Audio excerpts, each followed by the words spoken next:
Любов моя, благодаря на живота, че те срещнах с онази малка роза в ръка и топлина в очите. От тогава минахме през много, и леко, и трудно, но никога не се пуснахме.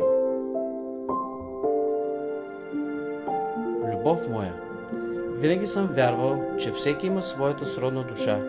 За мен това си ти. Всяко предизвикателство ни направи по-силни.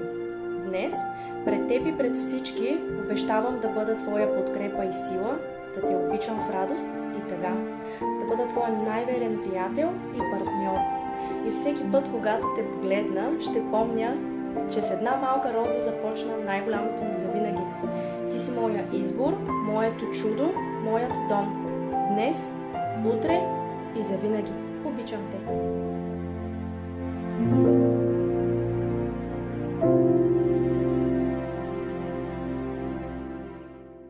Много съм щастлив и благодарен, че се появи в моя живот с една тава баклава и успяхме да изминем дългия път на напастване един с друг.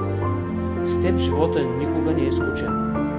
Ти осмисляш дните ми, надявам се след време, като подновяваме обетите си, да сме все така обичащи се, влюбени и търпеливи един с друг. Обичам те толкова много, че не мога да го опиша с думи. Ще трябва да опитам с целувки до края на живота си. Обичам те безкрайно много.